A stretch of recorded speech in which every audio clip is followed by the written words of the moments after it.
நெறைய பேரு கிராமத்து வாழ்க்கை தான் பெஸ்ட்டு. ரிலேட்டிவ்ஸ்லாம் பக்கத்து பக்கத்துல இருப்பாங்க. எல்லாரும் ஒண்ணா சேர்ந்து ரொம்ப சந்தோஷமா இருப்பாங்க. சிட்டிலாம் ரொம்ப மோசம். ஒரு ஹெல்ப்புக்கு கூட யாரும் வரமாட்டாங்கன்னு நெனைப்பாங்க. ஆனா ரியாலிட்டி என்னன்னு சொல்றதுக்கு முன்னாடி சேனல சப்ஸ்கிரைப் பண்ணாதவங்க சப்ஸ்கிரைப் பண்ணிட்டு, வீடியோ பிடிச்சிருந்தா லைக் பண்ணிட்டு போங்க. இப்போ ரியாலிட்டிக்கு வரலாமா? கிராமத்துல ஹெல்ப் பண்றதுக்கு 2 பேர் இருக்காங்கன்னா, அத கெடுத்து விடுறதுக்கு 10 பேர் இருப்பாங்க. போட்டி, பொறாமை, இவன் என்னடா நம்மளோட பெரிய ஆள் ஆயிட்டான்ற காழ்ப்புணர்ச்சி, பக்கத்து வீட்டுக்காரன் கொஞ்சம் ஹாப்பியா இருந்துட்டா போதும். மறுநாளே அவன ஹாஸ்பிட்டல்ல போய் சேர்க்கிற அளவுக்கு ஆக்கிடுவாங்க.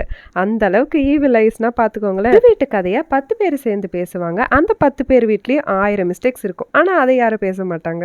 பொய் பொருளி நெறைய பேசி பல பேரோட வாழ்க்கையை கெடுத்து விட்டதும் இந்த கிராமங்கள் தான். சிட்டில பார்த்தீங்கன்னா, ஹெல்ப் பண்ண யாரும் வரமாட்டாங்கன்னு சொல்றீங்க. உதவி பண்ண மாட்டாங்க. பட் உபத்திரமும் பண்ண மாட்டாங்க. உங்கள கெட்டு போகணும்னு நினைக்க மாட்டாங்க. அவங்க வேலைய பார்த்துட்டு அவங்க இருப்பாங்க. இப்ப சொல்லுங்க எது பெஸ்ட்டுன்னு? என்ன கேட்டீங்கன்னா, சிட்டி லைஃப் தான் பெஸ்ட்டுன்னு சொல்லுவேன். இல்லன்னு சொல்றவங்க கமெண்ட்ல என்ன ரீசன்னு சொல்லிட்டு போங்க. இது என்னோட தனிப்பட்ட கருத்து. உங்களோட கருத்துக்கள நான் வரவேற்கிறேன். வீடியோ முழுசா பார்த்ததுக்கு நன்றி.